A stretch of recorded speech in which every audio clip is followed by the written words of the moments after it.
Spoštovano občestvo, lep pozdrav. Dobrodošli v kraljestvu domišljije, podcastu Lutkovnega gledališča Ljubljana.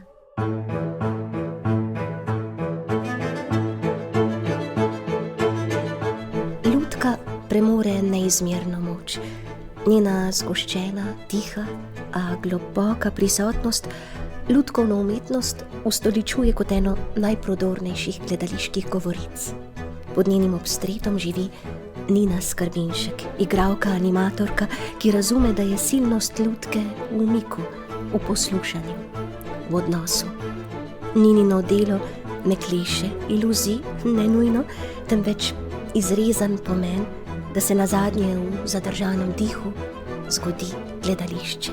Sova! Joj! Tako je, Sova! In tole je moja dežela Sovirja. In ker ste v moji deželi, vas lahko pojem. Joj! Joj! Nina, prisrčno dobrodošla. Lepo pozdravljena. Draga Nina, če bi ti ponudili lipov čaj in magdalenice za povrh, ali bi bila zate to ena od oblik sreče? Ja. Ko sva pri sreči, pomislim srečo, vselej iščemo v času negotovosti, kaj ne? No, s Tomijem Janežičem na čelu in vrsto soustvarjalk, soustvarjalcev si se posprehodila po brvi 7 vprašanj o sreči.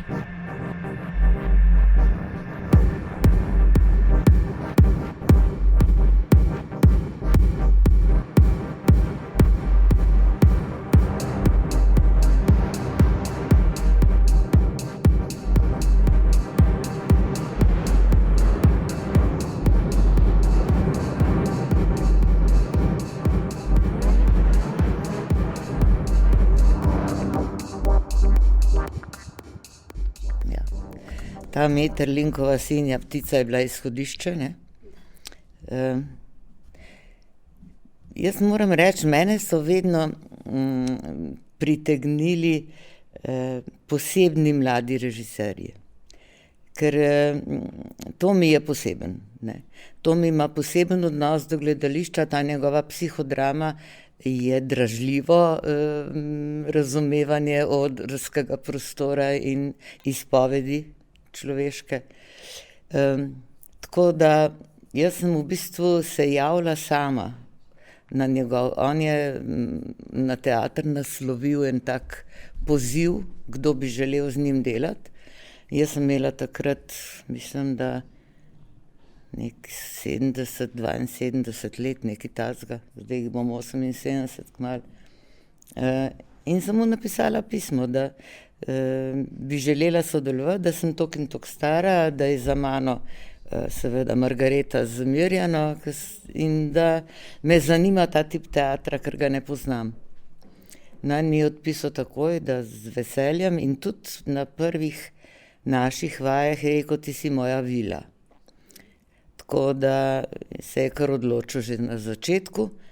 Potem sva pa na teh improvizacijah, ko smo zbirali zgodbe, je prišla v poštev ta moja zgodba moje hčerke. Od njenega rojstva ponesrečenega, ker ta epilepsija je pravzaprav napaka zdravnikov v kranjski porodnišnici, ni otrok, bi bil lahko popolnoma normalen. Danes ima Palma 46 let in je, kolikor se da, srečno bitje v Hrastovcu, ampak doba odraščanja njena je bila huda.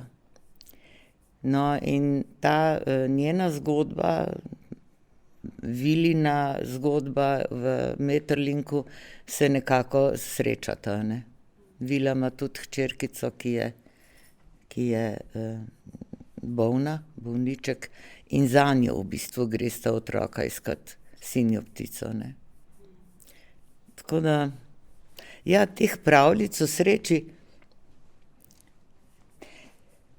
ne vem, če srečo ravno iščemo. Iščemo jo takrat, kadar jo res rabimo, ne.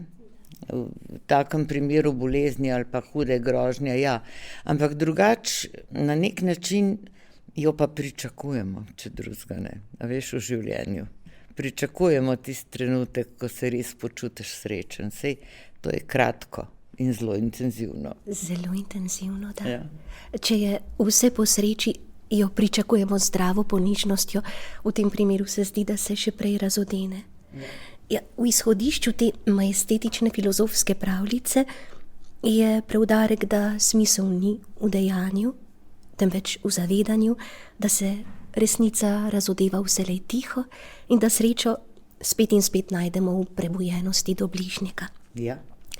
7 vprašanj o sreči je navsezadnje umetniški kos, ki se odpira temeljni premisi lutkovnega gledališča, lutkovne umetnosti, pomislim, otrokov pogled, njegova nepreklicna zmožnost čudenja je precej bliže resnici kot svet racionalnega odraslega, se strinjaš? Ja, absolutno.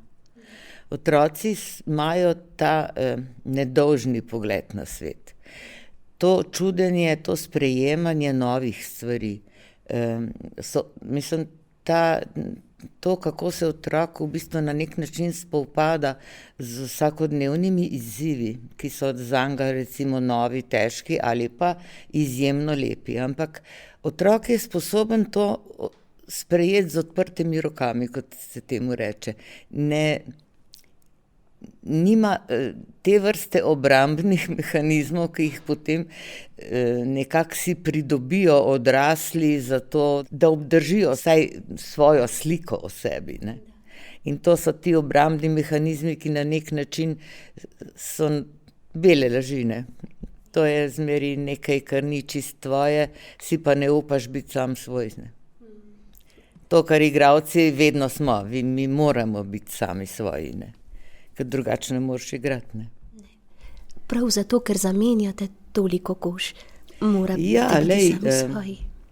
V bistvu je igra vedno, mislim, jaz težko rečem, da je igra igra, ker če si ti sposoben biti na odru, živeti ta lik 100%, potem se mi zdi, da to ni igra, da to je bodi.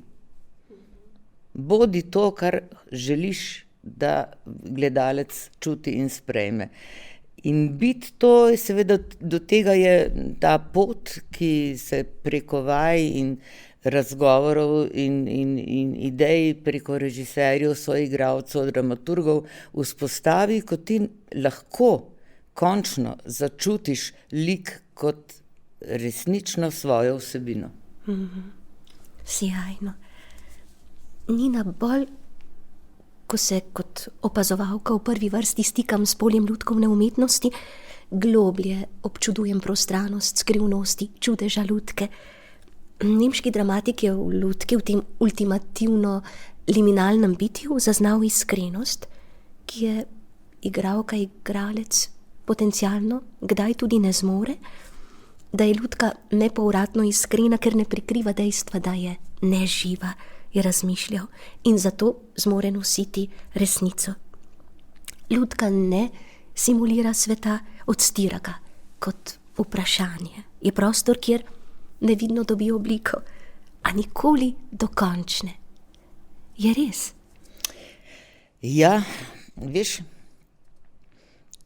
ta lutkovni medij je poseben svet zase. Tako kot je vsak medij, če vzameš film ali kaj s tem, ali ustvarjalnost na področju glasbe, ali ustvarjalnost na področju likovne umetnosti, to so svetovi zase. In lutkovni medij je ravno tako svet zase in se v bistvu ne stika z živim gledališčem. Nima neposrednega stika. In po moje, manj, ko ga ima, boljše. Ker lutka je sposobna ustvariti točno to iluzijo, ki jo od nje želiš dobiti in pričakuješ, ne da bi rabila razna animatorja, ki po moje bolj, ko je skrit, boljše, da lutka res avtonomno zaživi na odrskem prostoru taka, kot je. In to je njena resnica. Ne to, da jaz stojim 1,70 m za takole majhno miško na odru in podrem iluzijo, kaj lutka je. Ne? A veš, tam, ko si mi dala ta vprašalnik, recimo, zakaj sva z Aljo začeli z Jaz in Tijem in naredili to predstavo Klošar, je bilo ravno zaradi tega, ker sva rekli ne, če je živ igralec na odru ob lutki, mora biti upravičen. In sva iskali varianto, kako ne, to strašilo, ki oživi, to lunino dete, ta notranji duševni svet tega klošarja, ki so ga pozabili, ki so mu vrgli lutke na smetišče. Zato sva se odločili za ta projekt takrat in potem naredili. Sej Alja je med tem umrla, mi da so imeli 75. predstavo v Vevčah na Božič in naslednji dan je šla že v bolnico in 6. januarja potem je umrla, leta 91. Tako da potem Klošarja nisem več igrala. Brez Alje ne bi. Ampak sva zastavili že Trnuljčico z Robertom Vatlom in tako naprej so se pol razvijale še predstave kot Jaz in Ti. Pol je prišla pa ta klavzula, ne? Konkurenčna klavzula, ki je seveda odrezala to pot. Nekoč si zaupala, da lutka tako rekoč ne pozna omejitev, a da so za lutkovno uprizoritev ključne 3 reči. Katere 3 reči? Lej, predvsem mora biti izbira teksta že na samem začetku. Ni vsak tekst za lutko. Lutka ne bi samo posnemala živega človeka, ker prvič ga ne more, ker je bolj nerodna od živega bitja, po drugi strani pa živo bitje ne more narediti tega, kar lahko lutka. In se pravi, ko ti iščeš tekst za lutkovno uprizoritev ali pa kdaj uporabiti lutko, jo v bistvu uporabiš takrat, kadar ona lahko dejansko naredi znotraj uprizoritve nekaj, kar živ igralec ne more. In je zato upravičena. Veš, tudi te različne lutkovne tehnike niso za vsak tekst. Zdaj, če je režiser seznanjen z lutkovnimi tehnikami, bo točno vedel, ali na njegov tekst paše senčna lutka, ali mu bolj odgovarja javajka, ali bi rajši videl ročno lutko, ali je to marioneta. Mislim, to je lutkovna dramaturgija v bistvu določa tudi tip, tehnični tip lutke za neko predstavo, ne. Potem imaš recimo predstavo, ko smo delali Kriličev tekst Zaigrajmo z lutkami, on je pa v bistvu naredil tekst, v katerem so se znašle vsi tipi lutk, ne, in so med sabo komunicirali. In to je tudi bil en tak prijeten izziv takrat tudi za likovnega ustvarjalca. Pa so recimo ti Svetlanini kosovirji, ki jih je pravzaprav nemogoče uprizoriti v živo, ne.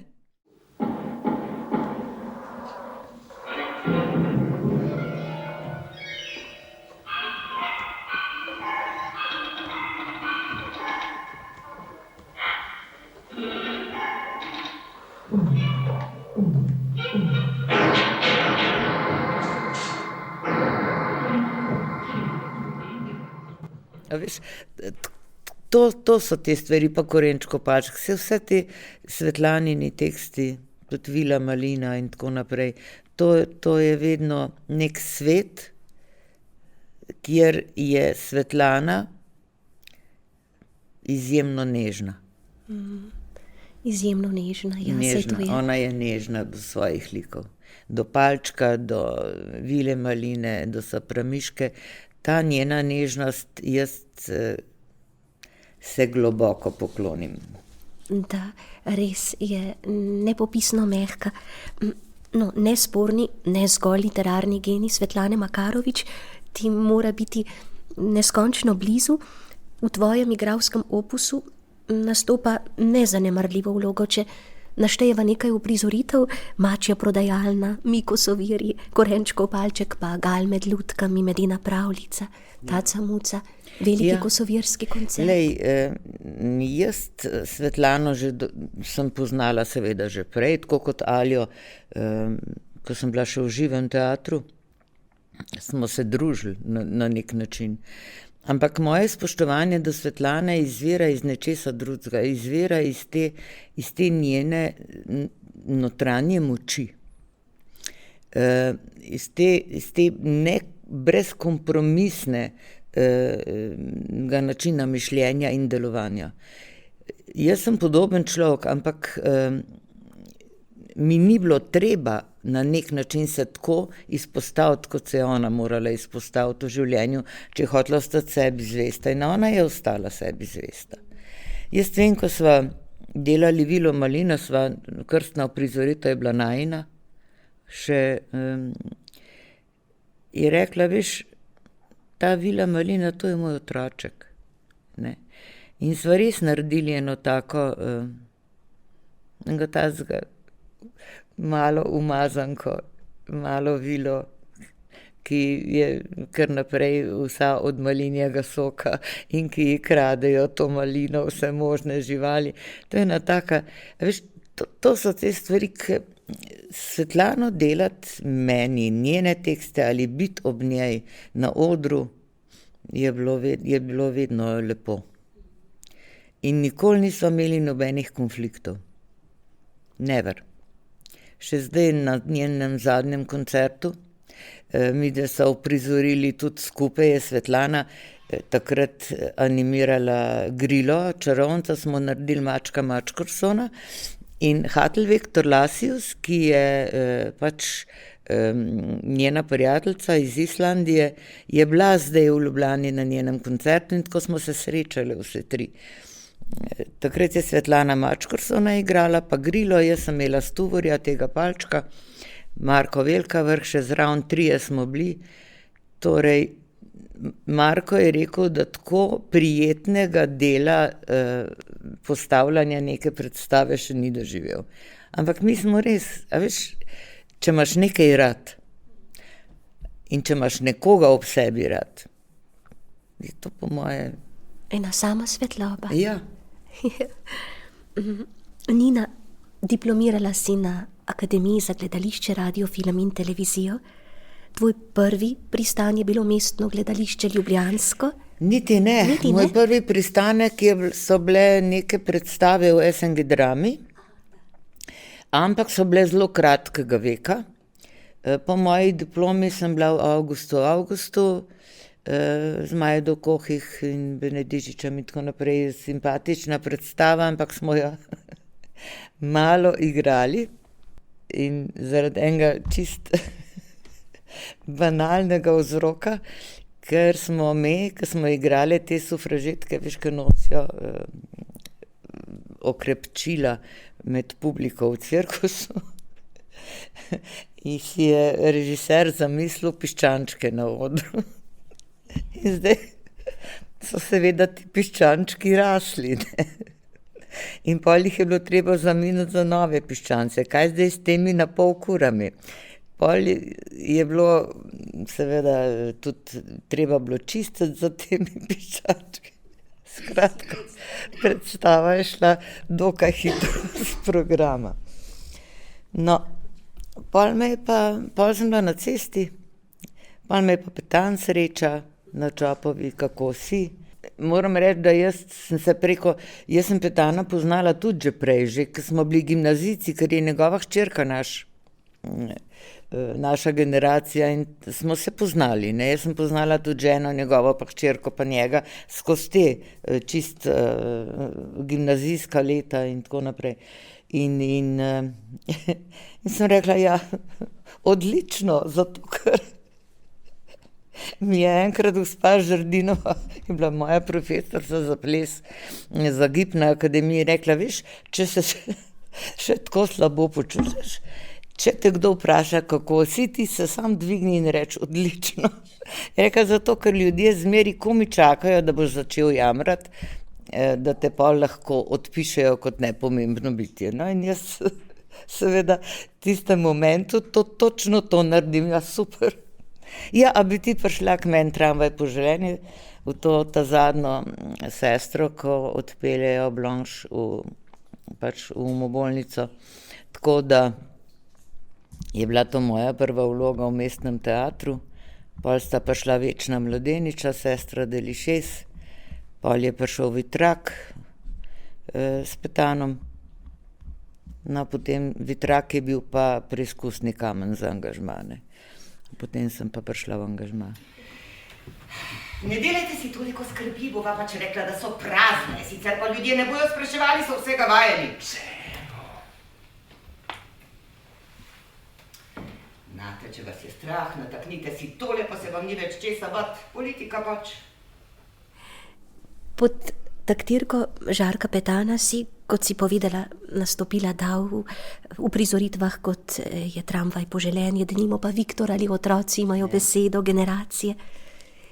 Zaupaj podrobneje, kako sta sodelovala samooklicanim absolutistom, sicer izvrstnim aforistom, ki je precej odkrito preziral ideološke inženirje duš, kakor je dejal, pa tudi provincialno miselnost ali zaplotništvo, kot se je pogosto izrazil.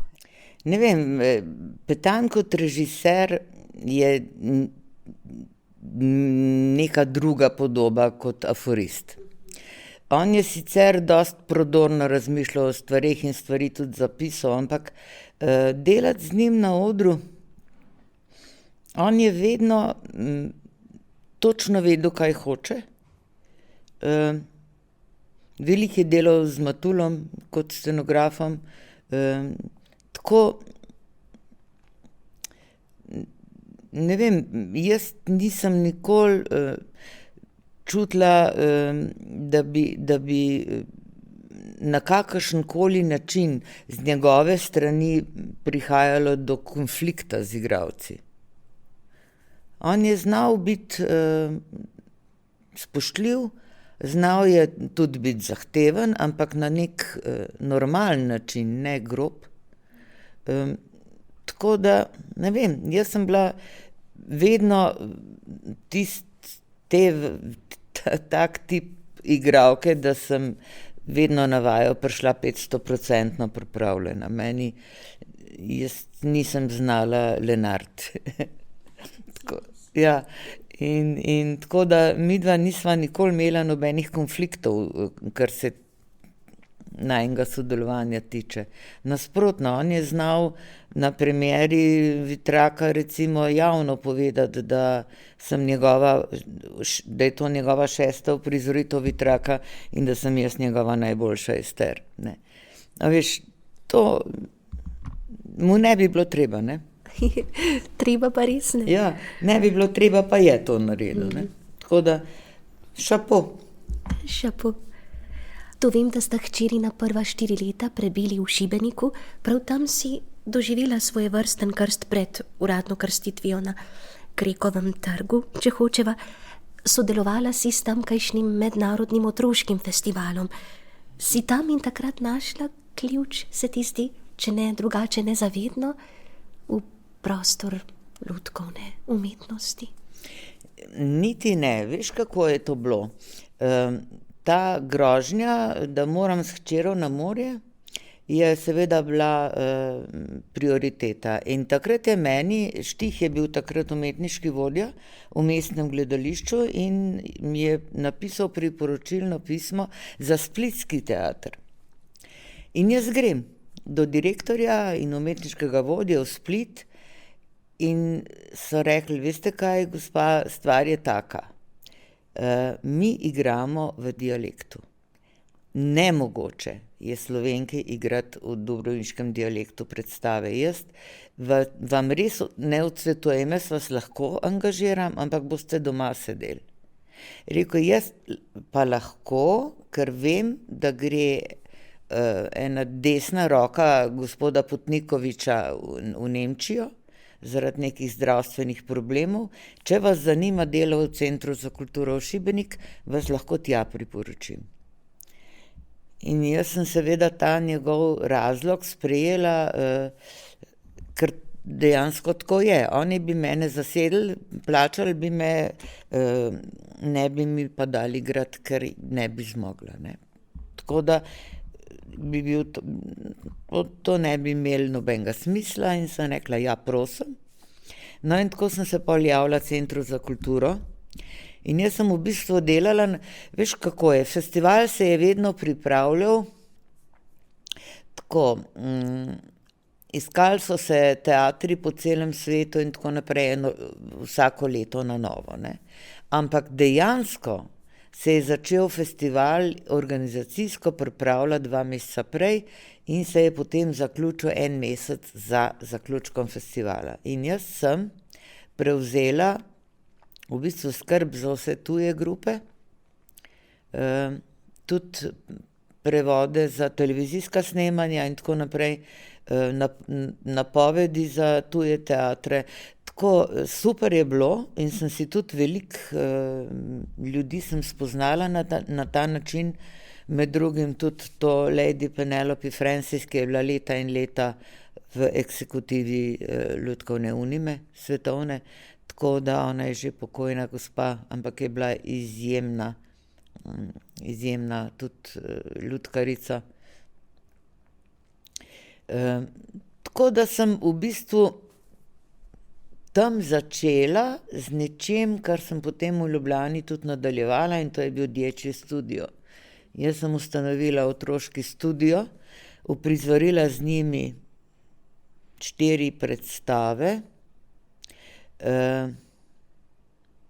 Eden od mojih najljubših malih igralcev je bil Goran Višnič. Še danes sva v stiku. Naredili smo San kresne noči, predstavo z otroki, za katero mi je glasbo napisal Arsen Dedić, ki je Šibenčan. Ja, in jaz sem bila pri njiju 2 v Zagrebu s tekstom, ker sem rekla, nemogoče je, da mi 10-11 let star otrok govori ljubezenske tekste, se pravi, da bomo to dali zboru Vil. Ne? In smo uprizorili tako, da sta se gledala, zbor Vil je pa pel tekst. In ta glasba, ta Dedićeva mediteranska varianta, kako je on to naredil, to je božje. Jaz imam to doma na CD-ju, še vedno včasih poslušam, no zdaj je tudi on že odšel v drugo sobo, kot pravi Kleist. Ja, tako, delala sem z ljudmi, ki so s srcem radi pristopali k projektom. No, tako bom rekla, to je lepota tega poklica, kadar delaš z ljudmi, ki so s srcem pri stvari in ki znajo ponuditi roko. In tudi moram reči, velikokrat pozabijo omeniti. Jaz sem 10 let delala z Damirjem Zlatarjem Frajem v koreodrami. To je bilo eno najbolj pomembnih obdobij zame v gledališču, ker njegova vizija gledališča, tako kot sem rekla za Tomija Janežiča, to je bil čisten poseben gledališki svet. In jaz sem se ogromno od njega naučila. Tako da sem Fraju iskreno zelo hvaležna. Naša zadnja predstava je bila koprodukcija z Čedadom. V Čedadu smo igrali Shizofrenijo, z nami na odru je bila Josipa Lisac. Ne, a veš, ena gospa, starejša igralka iz Amerike, par igralcev iz Astija, simpatičnih. Tako lepo je bilo delati v koreodrami, ampak res ta njegov način razmišljanja o tem, kako nekaj uprizoriti, je mene fasciniral. Res. Kakšna pot, Nina. Položila si več temeljnih kamnov, to moramo razumeti, zdaj pa namigujem na tvojo preobrazbo v igralko animatorko. Otvoritveni predstavi Martin Krpan je sledil Kužek Postružek, ki si ga režirala ob boku Matjaža Lobode. Takrat je bilo tako, da so pač rekli, da naj naredim neko predstavo, če hočem priti v angažma. No, in jaz sem pol tega Kužka Postružka naredila, se smo ga kar nekaj igrali, veš, ta teater je vedno rabil predstave za Dedka Mraza, ne. Tako da je to bil december leta 1985, no, in potem so me tudi nastavili za nedoločen čas. To je bil en tak izziv, ki sem ga morala sprejeti, če sem hotela priti v teater. Ne, a veš. Tako je pač, vedno ti dajo nek pogoj, ne. Ja. In ti si ga izpolnila z blestečim podpisom. No ja, recimo, veš, moraš vedeti, da je moj oče režiral prvo predstavo Lutkovnega gledališča Martina Krpana, takrat s Pengovom, ne. Milan Skrbinšek je režiser prve predstave Lutkovnega gledališča. In s Pengovom smo stanovali, Pengovi so stanovali na Prešernovi, mi na Valvazorju in smo se čez dvoriščna okna, vsi smo bili na vrh, smo se gledali. Jaz sem bila na vseh predstavah, mene je oče vodil na vse možne predstave Lutkovnega gledališča, tudi te predstave, ki so bile v Plinarni bivši, ki so bile ročne lutke ali pa pač te, ne samo marionete, ne, ker marionete so bile tam za to cerkvijo na Levstikovem trgu. Tako da so bile lutke več ali manj vedno prisotne. Tudi Pengov je recimo očetu za njegovo 35-letnico dal izdelati lutko. In jaz imam doma marioneto, ki je očetova podoba. In ta lutka mu je v celjskem gledališču na jubileju prišla lepo nasproti. Fantastično. Ja. Srečanje s samim seboj. Ja, ja. Ne, tako da ta lutkovni svet je bil od otroških let vedno prisoten in vedno enako fascinanten. Ne. Torej, če bi z jadralnim letalom, v tem je rahel namig, poleteli v gimnazijska leta, obiskovala si Šubičevo gimnazijo, takrat in tam bi že srečali Nino, ki je prepričana, da bo oder njena pot. Ne? Ni bilo tako? Jaz sem začela v folklorni skupini France Marold. In sem bila tam 6 let, tudi solistka, plesna in pevska. Tako da, ko sem se javila na akademijo, ko sem morala nehati plesati pri folklori, so bili vsi čist nesrečni. So rekli, da mi takoj naredijo bunjevačko nošo, sam če ostanem. 2 leti sem tudi učila mlade, nove folkloriste. Veš, jaz sem se izogibala teatru hote, ker mojega očeta so v bistvu politično onemogočili. In vse moje otroštvo do njegove smrti, ko sem bila stara 15 let, sem gledala, kako je ta človek težko živel brez gledališča. Njemu so bila zaprta vrata vsa slovenska gledališča.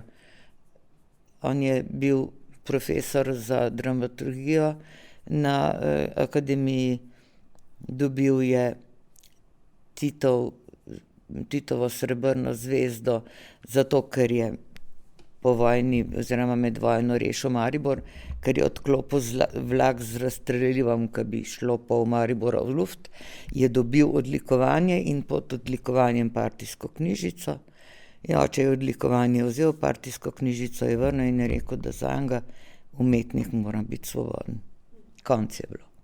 Čez noč so ga odrezali od povsod.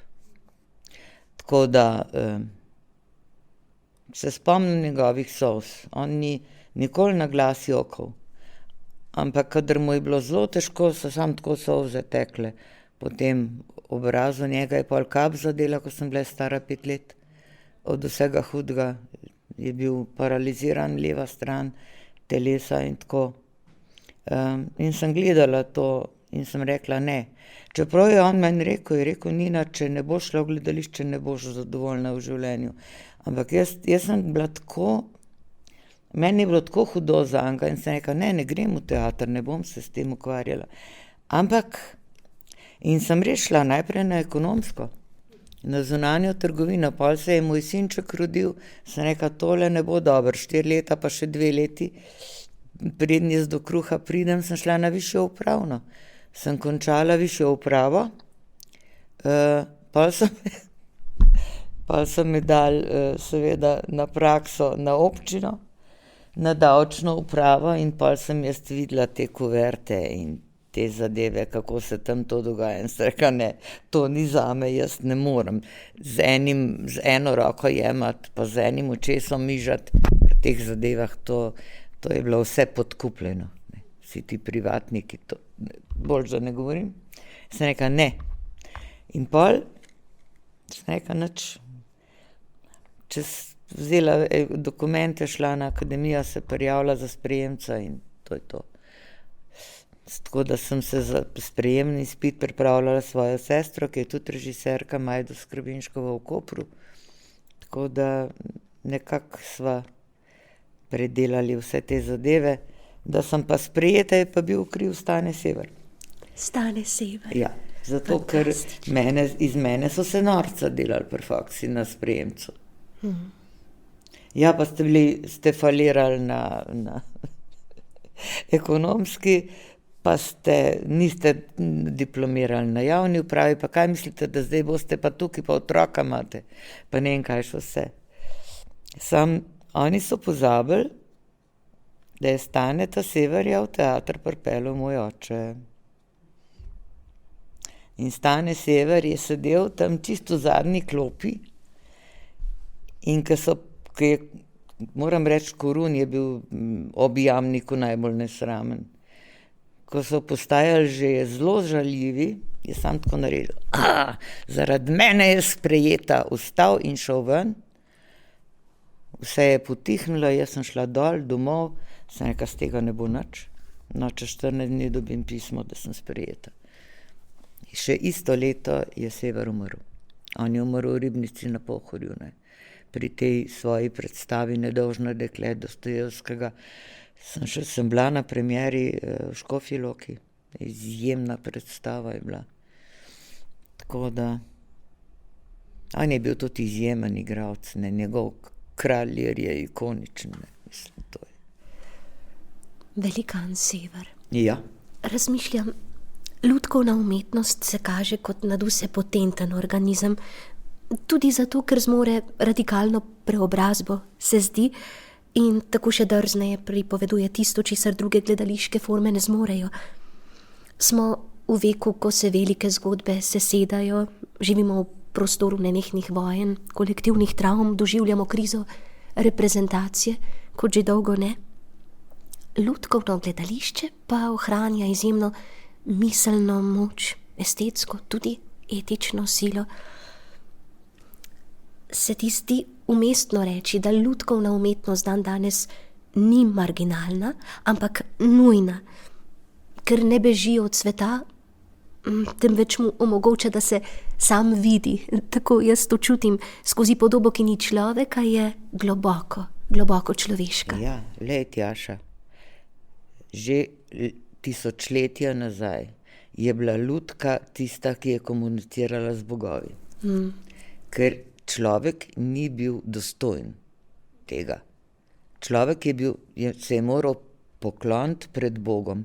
Če je hotel komunicirati z Bogom, je bila to maska ali je bila pa lutka. To v bistvu na nek način razloži vse. Od nekdaj. Jaz tudi, veš, v svetu je recimo lutkovna umetnost, pa tudi, ko te festivale gledaš, tudi pri nas se to že zelo dogaja. Te lutkovne predstave za odrasle, ki niso samo zgodbe za otroke, ampak ki nosijo v sebi nek hud potencial, neko zrcalo času in družbi, tega je že veliko in to je že zelo prepoznavno. Predvsem tudi zaradi tega, ker ni samo animator, režiser, tisti, ki je, ampak tukaj je zelo važna likovna podoba. In tako prihajajo na oder dela različnih in kiparjev, in slikarjev, in arhitektov in tako naprej. Ta dejansko umetnost, ki združuje vse možne parametre. Ne? In če se vse to dobro poklopi, zato pravim, lutkovno predstavo delajo vsi. Ne? Likovnik je seveda tudi zelo pomemben, ampak nič manj pomemben ni tehnolog. Ne? Lutka mora biti sposobna 500% delovati. Ne? Tako da posamezni tipi lutke so komplicirani za izdelavo. Narediti lutko, ki ima ravnotežnostno pozicijo dobro narejeno, to je zelo, zelo težko. Mislim, moraš vedeti, kaj delaš, ne. To je vsak centimeter v višino ali v širino nosi nek svoj, a bo ali ne bo. Ne. Da.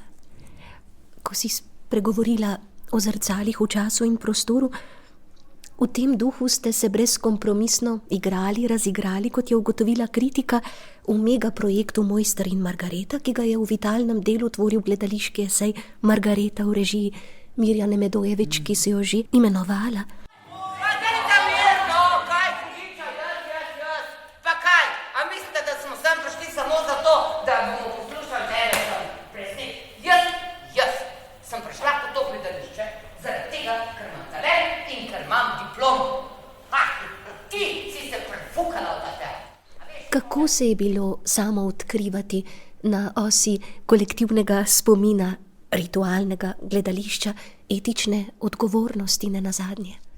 Ta Bulgakov je res tudi eden od tistih ljudi, ki jih jaz globoko cenim kot pisatelj. Ta Mojster in Margareta, dobro je, da smo se takrat odločili za Margareto, pa za drug del, ki je pač Solce delal v tunelu. Ta zgodba te Margarete skozi Mirjano, se ti pravim, delati z mladim režiserjem, ki dobro ve, kaj hoče, ampak te pelje nekam, kjer še nisi bil, je izjemno dražljivo. Tudi moram reči, da smo se zelo dobro razumeli z Mirjano pri delu tega projekta, ker je tudi njeno videnje nam je nekako postalo zelo blizu. In se ni bilo treba nič loviti, kam in kako. Ne? Pač smo soustvarjali skupaj, vaje so potekale, enkrat smo potegnili mi naprej, enkrat je potegnila ona in tako. Lepo je bilo delati z njo. Poglejte. Ušel je. Prepričana sem, da se je skril sem noter. Ja, ali pa mogoče tjale? V svojvrstnem site-specific dogodku sva, žal na malo številnih ponovitvah, blizu druge vstopali v japonske pravljice, ki jih je režijsko usmerila slovita Chiara Guidi, soustanoviteljica gledališke skupine, ene najradikalnejših predstavnic italijanskega novega gledališča pravzaprav. V intervjuju je Chiara Guidi takrat zaupala, da, navajam, se otroški duh ne more zoperstaviti kulturni dekadenci, smrti prave umetnosti, kot se je izrazila, da so otroci prve žrtve oglaševalskega jezika in prvi, ki morajo izpolniti želje in sprejeti bojazni odraslih. Precej strašno, kaj? Ja. Proti temu se poskušaš boriti celo življenje, če imaš otroka. Ne. Boriti se proti temu na pamet in nekje brezdušnem načinu gledanja na stvari. Ne. Kakor se po drugi strani pa bojiš, da bo otrok preobčutljiv. Veš, jaz mislim, da je otrok vreden vse resnice na tem svetu. Tudi tiste slabe, ampak resnice. Zato, ker resnico ni težko sprejeti, ker je pač resnica. Težko je sprejeti laž in prevaro. In jaz nisem svojim otrokom nikoli lagala in nikoli jim nisem nič prikrivala. Mi smo si pogledali stvari, kar niso razumeli, sem jim razložila, ampak tako tudi lutkovni svet v bistvu na nek način razlaga resnico. Ne? Na nek otroku prijaznejši svet. Zakaj je recimo lutka v psihologiji in pri delu z recimo otroki tako pomembna, kako se otrok lahko skozi lutko izrazi, ki se drugače ne more. Ne? Veš, tle lutka res nosi to nedolžnost v sebi. Ne? In jo je tudi sposobna obdržati. Tako da jaz sem hvaležna temu gledališču za to otroško publiko. Jaz zelo rada igram za otroke. Ne. Jaz vem, ko sem naredila Malega Bobra, sem ga igrala 12 sezon. Ta mali osameli boberček, neki na koncu le dobi prijatelja, to je Mali Bober in odmev ena slikanca, ki sem jaz pol iz nje naredila predstavo. To so otroci po predstavi prišli na oder, so tega boberčka objemali, polubčka so mu dajali. Mislim, veš, to je, ne vem, ko ti enkrat lahko se dotakneš otroškega srčka, ni lepšega. Ne? In ni vrednejšega. Ja, ni vrednejšega. Ja, tako je. To je naša publika, glavna. Ne? Vse je prav. Tudi ta stik z gledališčem je za otroka zelo pomemben, tudi za kasneje. Ne? In prvi stik z gledališčem pri otroku je v bistvu lutka. Ne? Zato smo dolžni zelo paziti, kaj dajemo otrokom. Ne? Pa da so ta sporočila res jasna in nekompromisna. Ne? Nina Skrbinšek, prepoznamo te tudi v odrski detektivki Emil in detektivi v režiji Ajde Valcelj. Ja, kam pa vi na dopust? Ja, v toplice za 14 dni. Emil, počakaj. Lepo se obnašaj, prav? Inovativno, izvirno, duhovito so vam aplaudirali in vam še avtor literarne predloge Erich Kästner, neutešljiv pacifist, je nekoč zapisal: šele ko bodo pogumni postali pametni in pametni, pogumni bo svet čutil tisto, kar je bilo pomotoma že tolikokrat ugotovljeno, napredek človeštva. V kratkem se znova zvrstite na odru. Kakšna pustolovščina bo to za gledalce in za vas? Lej, Emil je ena predstava, ki jo mi izjemno radi igramo. Zaradi tega, ker je res tekst dober. Kästner je izjemno simpatičen pisatelj. Tekst je dober, imaš kaj, mislim, sporočilo je jasno, hvala Bogu, lepo je. Lepo je to pokazati otrokom. In zdaj obnavljamo predstavo zato, ker naš ljubi Nik Škrlc nima več časa, ne? Tako da je Martin Mlakar zdaj, zato imamo vaje vskočil, ker to predstavo enostavno želijo imeti. A veš, otroška publika se menja, ker odrašča, ne? In potem te šole enostavno, ja, imate, mi bi to, ne? Tako kot PGC, saj ta na društvo PGC tudi igramo 10 sezon, pa ga še bomo, ker tudi želijo, ne? To sta dve taki predstavi. Žal mi je po eni strani malo za groznovilco, ki je šla s programa, ampak dobro, vse je bila izigrana, ne. Mislim, je bila odigrana, kolikor je bilo potrebno, ne. Je bila pa tudi ena taka simpatična predstava za otroke, ne. Saj pravim, jaz sem svoje, to, kar sem jaz želela od gledališča imeti in kar sem želela gledališču dati, sem. Tako da jaz moram reči, je vse v redu. Jaz lahko jutri odidem v drugo sobo, pa ne bo nič narobe. Nimam neizpolnjenih želja. To pa je privilegij, ki ga Kozmos ne izroči sleherniku. Hvala, Nina Skrbinšek, za tvojo strumnost, za tvojo luč, pa tudi za tvoj humor. No, na navihanost ne smem pozabiti, moja izkušnja s teboj je bila izjemno prisrčna. Velikokrat si ansambel nasmejala, nekoč se spomnim celo do solz, ko si ob koncu uprizoritve, ki je imela kar nekaj situacijske komike, kaj ne, zapisane vase, rekla, ti Japonci. In smo vse soigralke bruhnile v smeh. Hvala ti, spoštovano občestvo, hvala za pozornost in kmalu spet bodite nezaslišano lepo. Srečno.